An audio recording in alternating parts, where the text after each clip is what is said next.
Welcome everyone to Cancer Convos with Grace B. This is your host, Grace B, coming to you from New York City, the city that never sleeps and is home to Cancer Convos with Grace B. Thank you so much, guys, for your support on all my platforms.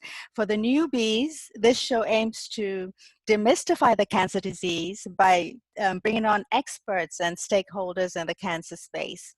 So please continue to like, subscribe, and share. Now, ladies, this episode is going to be very different and interesting because it has a lot to do with something that we're all going to experience in our lives, a milestone, and I'm talking about menopause. Yes, menopause. So sometimes menopause comes naturally, and sometimes it can be as a result of harsh cancer treatments. So with me to dissect this very, very important topic is an awesome lady all the way from Switzerland, my dear friend and collaborator, who is a menopause transition specialist and who has developed an approach on how to thrive during menopause. So without much ado, I will be welcoming Clarissa Kristjansson to the show. Welcome, Clarissa, and so good to see you today. Thank you for coming on. Well, thank you so much, Grace, for inviting me to be on this show and to share a little bit more about menopause, this sometimes a mystifying stage of life for women. So I'm delighted to be here. Oh, it's a pleasure to have you. So please introduce yourself formally to our viewers, please. Your name, your city, your country. I've already mentioned that, but I'd like them to hear from you. Yes, well, thank you so much, Grace. So my name is Clarissa Kristjansson, and nowadays I am a menopause transition specialist. I'm based in Gothenburg, and I have come to this field after 28 years in a corporate career. And I now work with women all around the world, helping them to manage menopause symptoms, but more than that, the emotional side. How do we go through this time of life feeling more confident, more in control, more vital, and really setting ourselves up for the next third of our life, which I think can be simply amazing. Mm-hmm. Oh, that's wonderful. So, yeah, you look amazing. I don't know. I'll have to take some tricks and tips from you during the course of the show. Right? So, my dog was... No, that's fine. So let's dive straight into the show. What exactly is menopause? Well, menopause technically is actually the day exactly 1 year since you had your last period. So although we use the term very broadly to describe the whole stage of life, it's actually really, that's its real definition. And what we often talk about as menopause is in fact technically or correctly perimenopause. But we can use menopause because people know the word and understand what that means. But really what we're talking about in the transition is perimenopause. Okay, all right. So when does it actually, you said it occurs a year after the last period we must have had. So why does it occur actually? Why? Why do we have this transition? Yes. That's a really good question. And I think often we're speculating as to why it really happens. Most of what I've been reading and researching over the years indicates that it is rooted in our base biology that goes way back to when we were in the Stone Age, much more primitive people. And we know that women were living into their 80s, and they certainly wouldn't in those communities have been producing children that would have been having a less than certain kind of future if you have children all the way to when you're very old. So we believe that it's kind of part of our biology that somewhere we stop producing more young, so we're not having more babies that don't have anyone to care for them, and the role of an older woman has been to be that as a wiser woman in the community and someone that cares for, the young in our community. Oh, wow. That's so interesting. So we're talking about like Stone Age kind of thing, way, Yeah. way back. That's crazy, but it's good to know. So, Yeah. how long does menopause last, or should we say perimenopause? How long Should does say it last? perimenopause, but for the listeners who get what perimenopause is, we'll stick with that. Okay. Look, that just depends on you. And I think that's a very important message for people to take on board, that you can't compare yourself to your friend on Facebook or Barbara down the road. Every woman has her own unique journey. And for some women, it is maybe 3 or 4 years. For other women, sadly, it can be up to 15 years of symptoms. So it is very individual. All right. So what are these symptoms that you talk about? Oh, well, there's a whole list of them. Please go ahead. Of course. So, the ones we know and are very common are some of the physical symptoms like hot flashes and weight gain. These are the ones that get talked about a lot. But the ones that women speak more about these days are fatigue, insomnia. They can also have conversations around anxiety, brain fog. The moment, I've lost my keys, did I leave the stove on? Yes. What's going on? Yes. Which is very familiar. And then there are lots of other things we don't expect to be associated. Itchy skin. We can also have dental problems, high blood pressure, issues that we didn't have before. We can experience bouts of depression. The list is enormous. So there's a whole list of kind of physical, mental, and emotional symptoms that often, if we can't find another reason, we probably go, it's perimenopause. Yes, that's what usually everybody says is like, oh, okay, I'm getting there. It is perimenopause. Yes. Yeah, that's interesting. So, what actually occurs in the body during this transition? Well, obviously, our hormones are changing. That's the very nature of it. So from around about our late 30s, in fact, we're starting to see a decline in progesterone first, and that's one of our key sex hormones. And that can decline, well, they fluctuate and then they decline. So you're getting a fluctuation and a decline, and quite a sharp decline in progesterone. And at the same time, we are getting a more slower decline in estrogen. And really what we're seeing is, as these fluctuate and then decline, is that there is moments of extreme imbalance between our hormones. And that's often when our symptoms occur. So you can say I'm progesterone deficient, or more commonly estrogen dominant. It doesn't mean that we have more in the body, but they're not in balance with each other in the best way. Okay, for those that actually are not very conversant about these hormones, what is progesterone and what is estrogen? Could you please explain? So they are our sex hormones. Both men and women have them.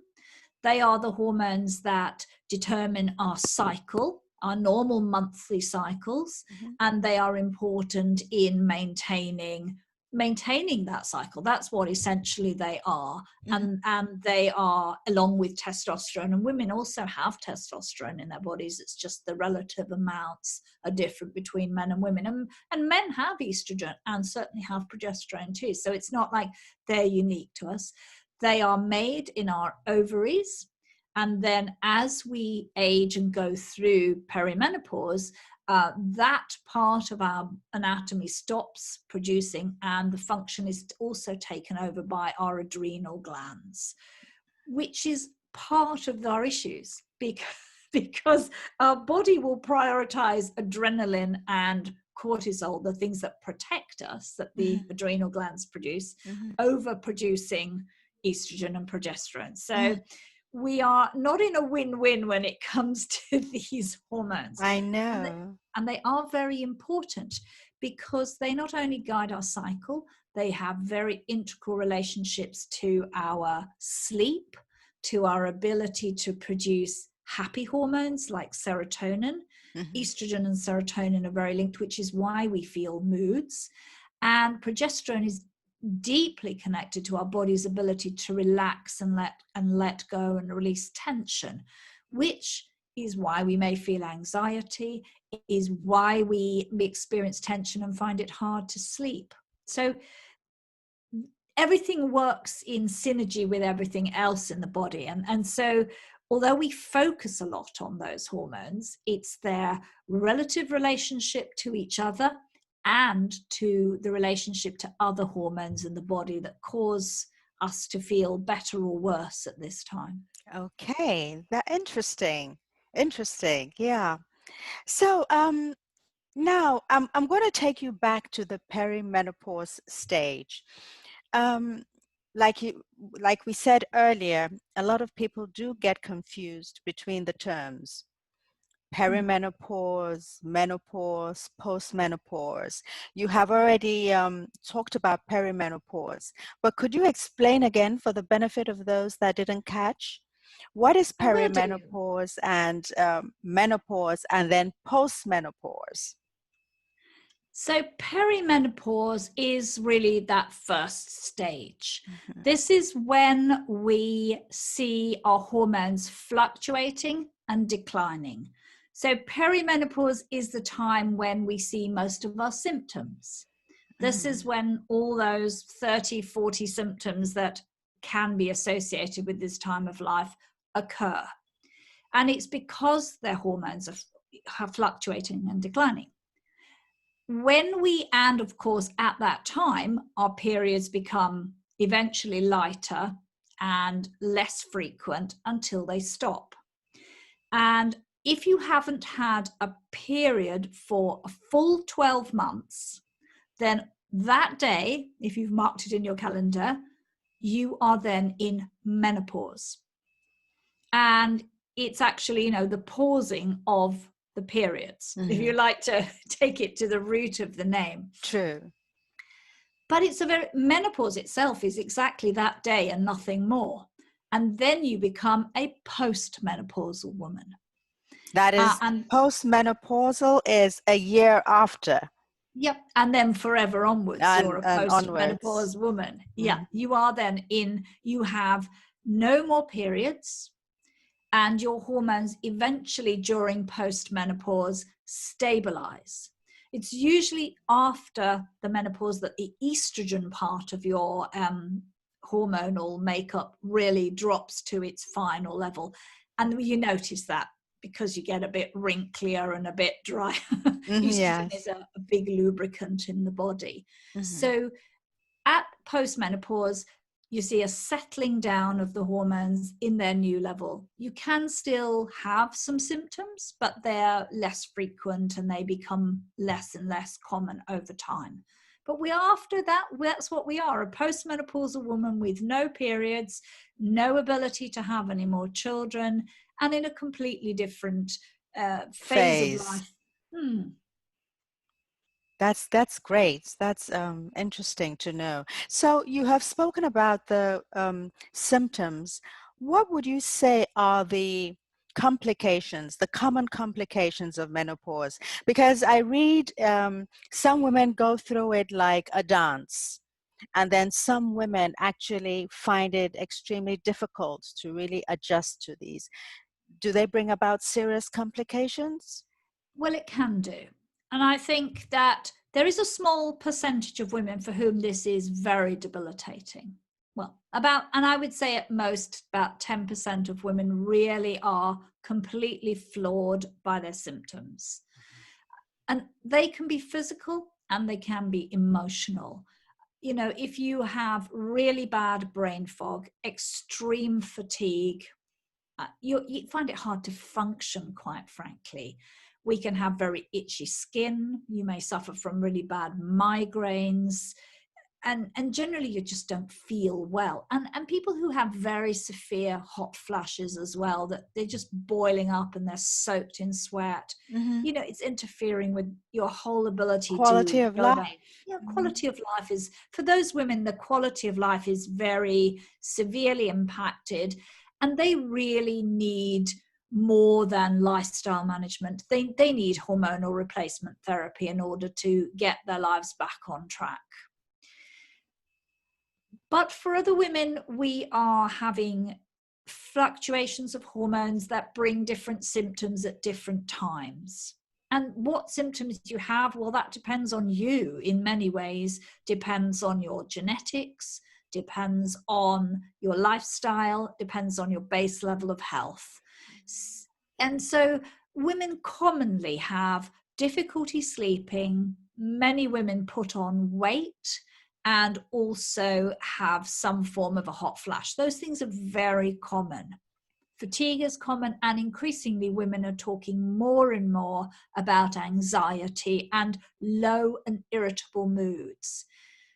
So we tend to have more of the mood swings earlier on because your hormones are doing this. If you think about, if you think about what it's like if you suffer from PMS, well, then you're very moody and tense around the time of your period or the time of your ovulation. That would be very similar to what you're experiencing. Mm-hmm. And you may have very, very heavy periods. Quite a lot of women early on can have really floods of periods, which are difficult to manage. Mm-hmm. But as that goes on, obviously that gets less. Mm-hmm. And you can experience loss of libido and wanting to withdraw from the world. And those are all things that make life, difficult. The quality of your life can be impacted, but you can manage. Most women can manage this with some help and some support. Yes. And I'm just coming to that. With severe complications such as that, what would you advise? Are there like treatments to, help ladies that are struggling with these symptoms and complications? Yes. So like for example, hot flashes and insomnia, because a lot of women usually pop pills just to try to get to sleep, but that could have adverse effects, right? Does. Yeah. I mean, there's two ways, and I think they work together, or you can go whichever route you like. But fundamentally, you can do a lot yourself. Mm-hmm. Managing your lifestyle at this stage is really important. And it's important because our hormones protect us from significant long-term illnesses. So unfortunately, once we go through this stage of life, we're going to be subject to risks around cardiovascular disease, diabetes, cancers, etc. So it's a good idea at this time to change your lifestyle, but that will also support your menopause symptoms and make them less severe. So women should be looking at managing their stress, because cortisol and your progesterone and estrogen levels are impacted by stress hormones quite significantly. Mm-hmm. Plus stress hormones, stress lies at the basis why women don't sleep. So absolutely, exercising and making time for rest and relaxation, meditation, yoga, whatever it is that you do is really, really important. And making that time is going to help drop your stress levels. Mm-hmm. And that's going to make a lot of common symptoms much less impactful. All right. So obviously managing stress helps you to manage anxiety. Having a mindfulness type approach to your life, or mindfulness meditation, will help with brain fog. And also you will feel less tired if you have more time for rest and relaxation. It's going to support a lot of those things that make the quality of life poor. Mm-hmm. In addition to that, women need to switch to a plant-based diet.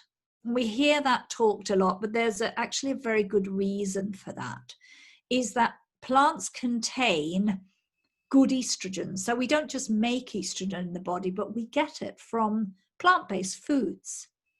So they're called phytoestrogens.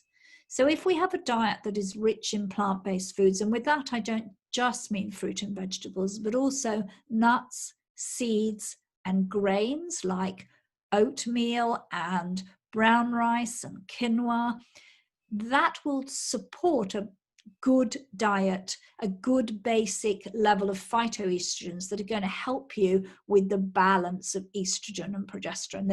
It's the right thing to do for your body. And then you also want to chuck the cheap chicken. You know, we don't want to be eating food that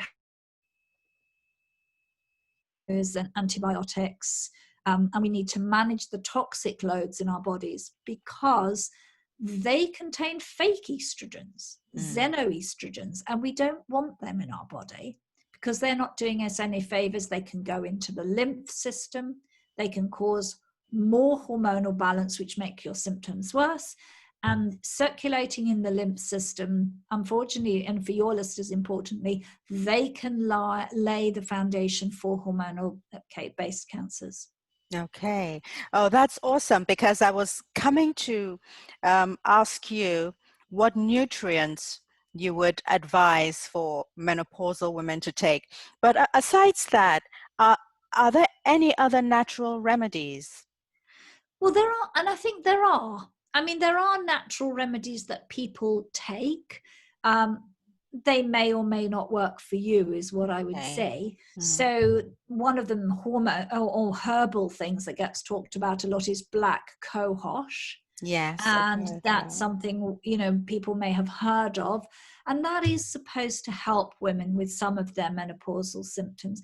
I've never taken it, and I don't have a background in herbal medicine. So I would say if that's a route that somebody wanted to explore, then talk to somebody who has really good background and qualifications in that. You can buy some of them over the counter in your local health store, and they may work for you, but they may not. You know, I think that's, you know, but if you want to do that, speak to a herbalist or a naturopath who is really well versed in women's natural or functional medicine. Yeah. And what would you say about women who usually opt for hormone therapy? What's the HRT about? Well, it is a way of restoring your hormones to a level that is more like pre-menopause. They can be extremely good approaches to go down. Because if you are suffering, you need a bridge to get you to the other side. You can't live in constant, you know, suffering with symptoms that just wipe your world away. There's a lot of conversation back and forth about the risks. And some doctors sit in the camp that say, you can take this for the rest of your life. And that's what you should do. There's another side that say, no, this is a risk for cancer, particularly breast cancers. And yes, you can take them, but you need to be monitored regularly and you need to go on them for a shorter period. And I think a lot of doctors in the recent work that was published in the Lancet would be saying, you know, review that after a year, renew it again after 3 years, review it again after 5. And there's a lot of not wanting women to be on these hormone replacement therapies for long periods.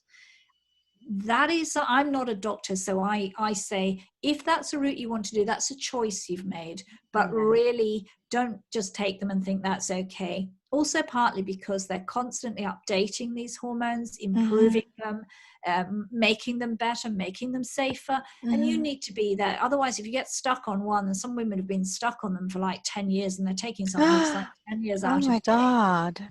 That is not good for our bodies, and science is constantly updating where we are and what's good for us. So I would say if that's the route you want to go, don't go to your local GP. I'm sorry, I love our local clinicians, but they're not trained in women's health quite often, and they just hand it out.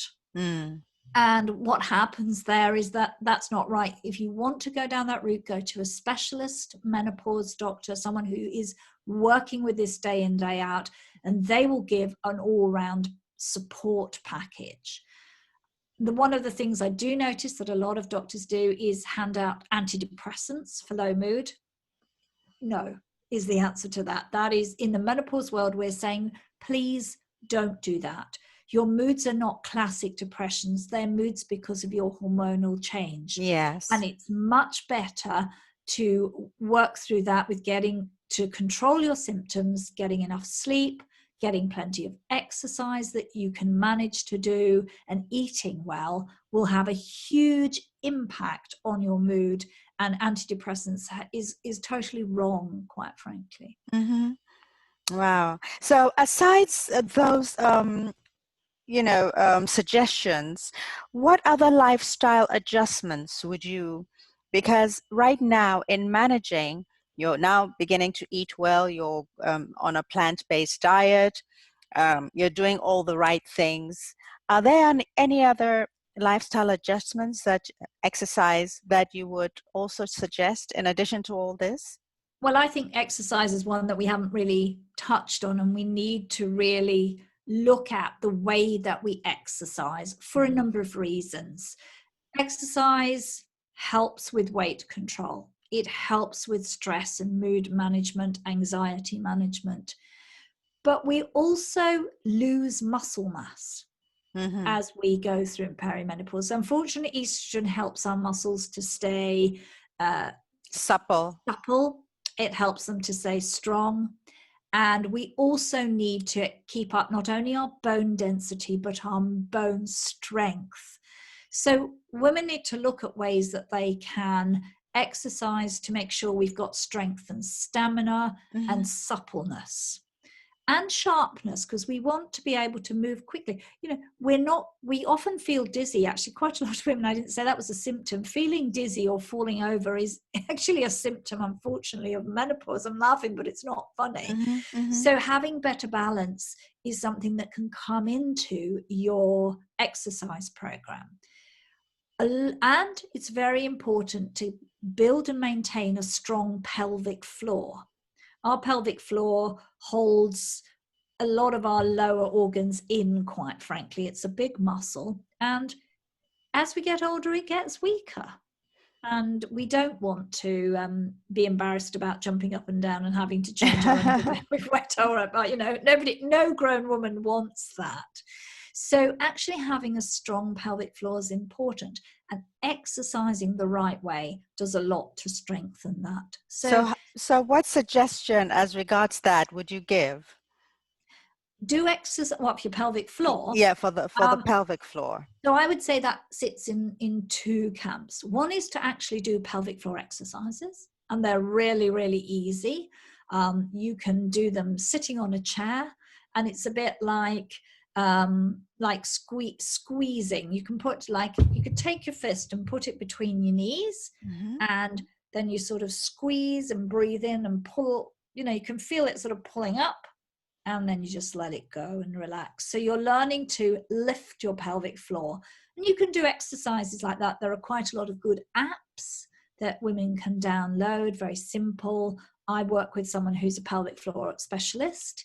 We work together and we do some workshops and show women how to do this. And also supporting a strong core. So yoga and Pilates are very good. They're also good for women to build strength and stamina, to improve balance. So we don't have to, and what we actually shouldn't do is go to the gym and lift heavy weights, wide leg squats. Please don't. They don't support your pelvic floor. And a lot of women have problems because they're being advised by personal trainers who don't maybe have a lot of knowledge of, midlife women's physiology. And that it works really well, maybe when you're younger, but when you're older, we've birthed babies, we've carried, a lot on that pelvic floor over a long time. So we need to do things that are kind and supportive to the body. And if you have pain in your back, or if you notice you have hemorrhoids, then you have a pelvic floor issue, and you need to be looking at ways that you can strengthen it. And provided you haven't had a prolapse, which is obviously a more serious thing where your pelvic floor has really dropped and you need medical help there. Most of us can get our pelvic floors much stronger by making, again, changes to our diet, hydrating, moving well, and doing pelvic floor exercises twice a day. Twice a day. Okay. Just to go back a bit, you're talking about a prolapse. For the benefit of the viewers, what is it, and how would one know that one has that? You'd know that because your pelvic floor would have dropped. It's like a muscle that's completely weakened. You would, as I said, experience hemorrhoids. You might have a lot of back pain. You'd notice that you needed to go to the bathroom a lot. Yeah, and it's not comfortable, and it's just a discomfort. You'd know if you'd had a prolapse, and you need, it's like it's complete collapse, and you're, because it's holding up big parts of your your Anatomy. Yeah, your organs. Anatomy. It's like if you think of it a bit like a hammock that's holding all those important organs. So you would know, you would have signs that things were not right in your body if your pelvic floor had that's so interesting. stopped functioning. And it's very important for us not to have that, because it's just not nice to have that, and it's discomfort. That needs the help of a woman's physiotherapist. Women's physiotherapists know how to work with prolapses, which is different from people who teach you pelvic floor exercises. But for the 75% of us or so, because there's really a lot of women who do have serious pelvic floor issues, for most of us, as I said, a change in diet, exercise, and pelvic floor exercises, and remembering to drink plenty of water, which sounds back to front if we think we're going to go to the bathroom, but actually hydration makes your obviously your digestive tract work better. So drinking plenty of water is really important. Okay, thank you so much. So I wanted to find out, what advice for the men that are watching, what advice would you give men as regards watching their spouses or partners go through menopausal changes? What advice would you give them? I would give men some series of tips. Shall we put it like that? Yes, please, tips. I think firstly is, this has been far too long an area where we haven't engaged men. We've left men sitting on the edge, a bit out of and not knowing what to say or what to do, because the men are even scared to talk. Yes, going through these changes. And menopause, Grace, isn't a woman's only thing. It's a people thing. It's it affects our partners. It affects our children if we have them. It and affects our children. As it were. Yes. It affects everywhere we touch, because it's spreading out into all our connections. For men, I think I would be actually advising them to get a little familiar with the symptoms. Know a little bit about what your partner may be going through. And the other side of it is really for men to communicate with women, and for us to communicate what's going on. Because if we say nothing to our partners, if we answer, and we're very good at that when we say, I'm fine, no, I'm fine, and then we're screaming at them. True. We come home and we unleash everything on them. What happened here? Poor things. Yeah, we need to communicate how we feel, and we need to communicate what we need. If we don't talk about our feelings, our needs, and what's happening with us, and that for women is about us being vulnerable, they really can't help us. And so that is for me the first step. And for men to be allowed into the conversation, we've got to allow them in. And there have been some growing initiatives to help men happening around the world. There's a friend of mine has organized a wonderful course called Meno Course, and it's designed for men at work, but I think any man could learn from that allows men to understand, well, what are these symptoms? How long does it last? What could I be doing? How can I provide more support to my partner? And a lot of it is just getting genned up, understanding.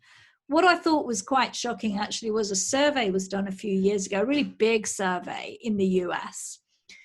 And when they asked about symptoms and different types of symptoms, men and women's knowledge wasn't very different, which is not good from a woman's Point perspective. of view, yes. Yeah.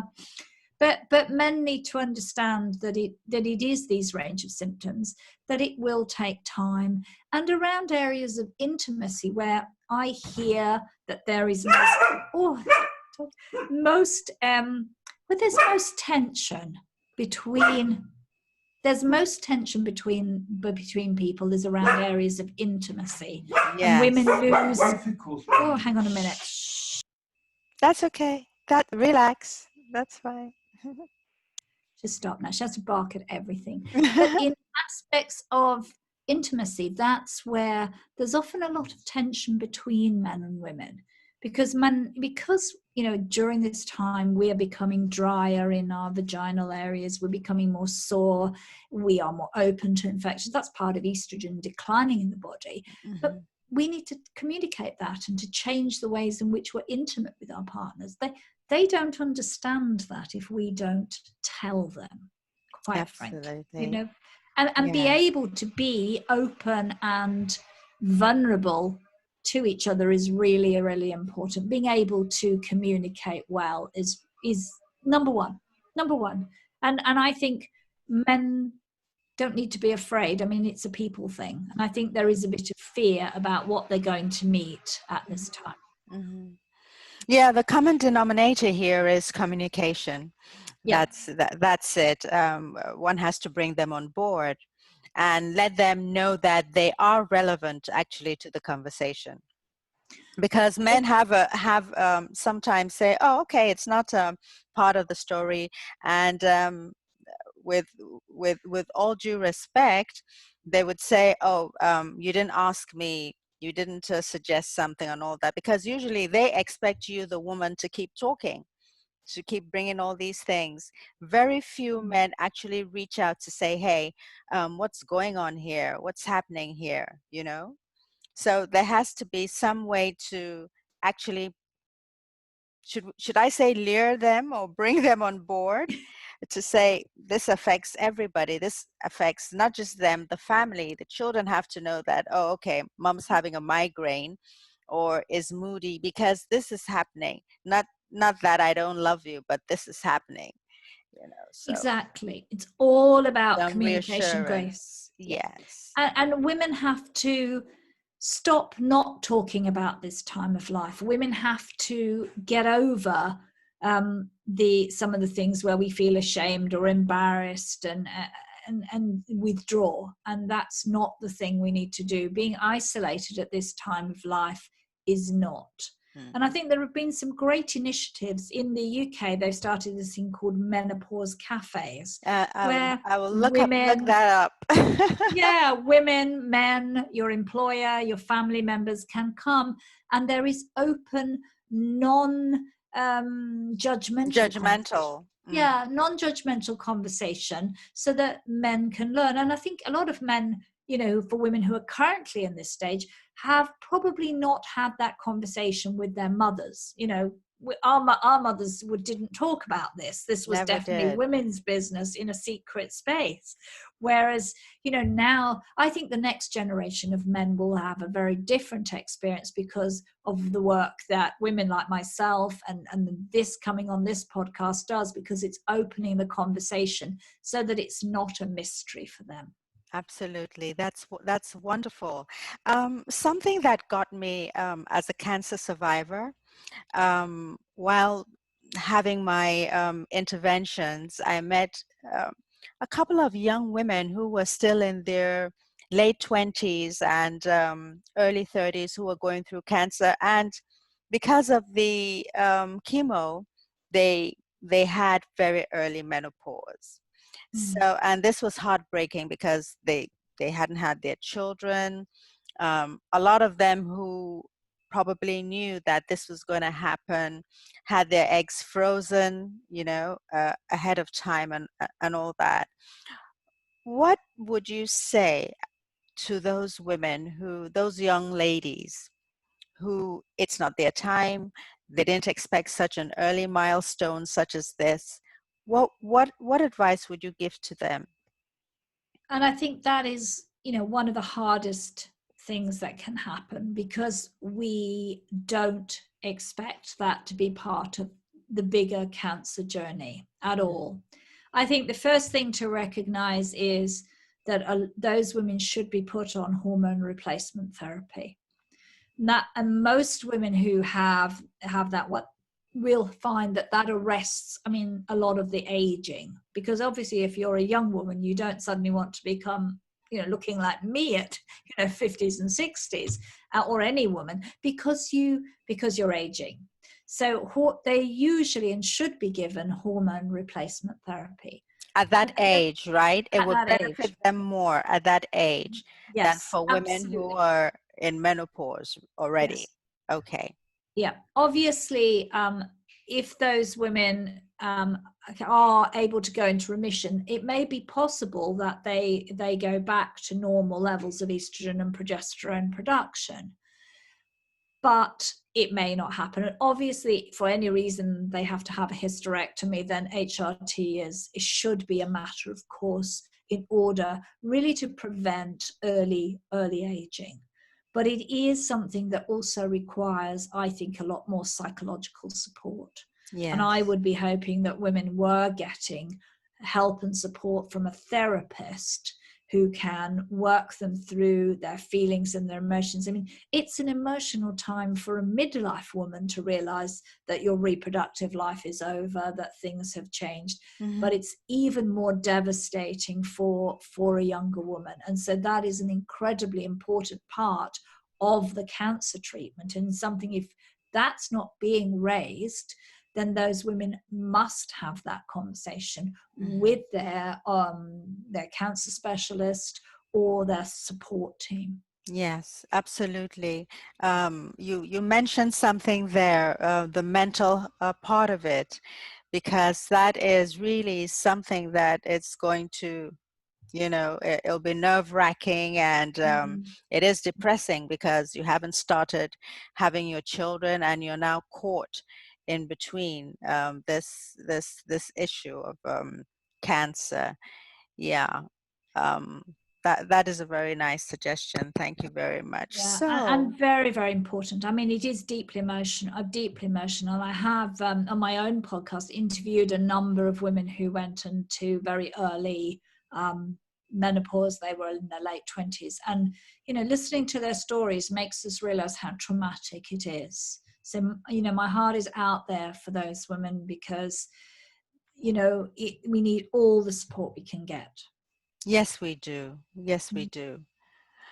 Thank you so much for that. So for someone like you who is glowing and the sun is in your face, bubbling and all that, how have you been able to live with menopause and staying youthful and full of energy as you have been? How have you been able to do it? Well, Grace, as you may know, I suffered a burnout in the midst of my perimenopause, and it really stopped me in my tracks. And I had to look at the way that I was living my life. For me, that was ending a corporate career. And I would not suggest that any woman had to do that. But I think it is a time of life for us to do a couple of really important things. We need to slow down. We cannot be on the conveyor, Absolutely. but we can't be on the conveyor belt. We don't have the energy or the strength to do what we did 10 years earlier. It really is as simple as that we have to recognize our own boundaries now and work within them. We need to listen to the body. And when the body tells us I'm tired, or I need to eat, or I need to rest, or I'm thirsty, do what it's asking you to do.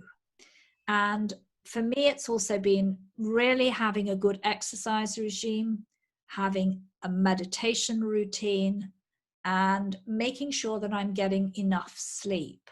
And I know that I function better when all those things are in my life, and that I have a purpose in my life. And my purpose is obviously to coach people not to have to go through some of the traumatic things that I did, and to have good awareness. Mm-hmm. But having clear purpose and having also, as we talked about, communication and connection is important.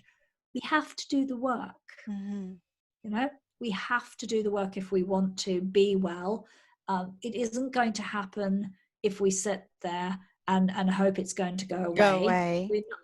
We're not going to be able to go back to be the woman that we were. We have a sense of acceptance for where we are, a compassion and a vision to move forward. That has so changed my life, to think and live like that. And I'm not in control of anything, because I know that I'm not in control of my life, but I can enjoy the journey. I can look forward to the future. And I know that I'm taking care of my health so that as I get older, you know, I'm going to age well and positively. Mm-hmm. Absolutely. That is such a great definition of living well, actually. Thriving, I would say. Thriving is the word during this stage. Thank you so much. So how would my viewers be able to find you? What's your blog? What's your email address and everything? Yeah, so I have a website, which is my name, ClarissaKristjansson.com. And there you can find out more about me and the work that I do. I'm on Facebook, and I'm also very active on Instagram and LinkedIn. So on Instagram, I'm Thriving Through Menopause, which is the same name as my online program. And I'm there on LinkedIn, and I'm very active on LinkedIn. And I write and post videos where I talk about that. And I have a YouTube channel where my videos are short videos about different aspects. I will put all your links on my You can stuff. find me. I'm all over social media. I know. So yeah, that's great. So thank you so much, Clarissa, for coming on, for finding the time and explaining in depth, because even for those of us that do a lot of research and reading and all that, there are vital issues that you've been able to, expatiate on and put us through to know exactly what to do during these times. Yes, it is challenging for a lot of women, and also the fact that men also have to be part of the equation, to be able to, for them to be able to understand, and also the rest of the family to be able to know, because children, young children see their mom and they don't know, oh, she doesn't love me, but not knowing that she's going through something. So this kind of gives reassurance that it's not them, it's just a phase. Right. Thank you so much, Clarissa. It's been wonderful talking to you. Thank you, Grace. I hope that I've added value to your listeners. You've And added more than value, more than excellent value for that matter. And we're going to talk again, and we're going to be talking about something else which we'll collaborate on in the near future. So I will sign you out. I'll sign myself out first, and then I'll sign you out. Okay? yes, okay. So, my dear audience and friends, there you have it. You've been listening to Clarissa Kristjansson from Sweden, who is a menopause transition specialist, and who I hope you've been able to take some nuggets from this conversation to be able to apply to your lives for those of you going through menopause, or should we say perimenopause. So you're going to be seeing her links on my Facebook, YouTube, and Instagram pages, where you'll be able to, like she says, she's all over the place. So you'll be able to find her there, Thriving Through Menopause. All right. So thank you so much, guys, for listening and being part of the show as usual. And don't forget, please like, subscribe, and share. Wishing you love and light. Be blessed. Thank you, Clarissa. And Thank have a you, good Grace. one. Yeah, See have you a good one. again. Thank you. I will. Bye-bye. Thank Bye. you. Bye-bye. Good.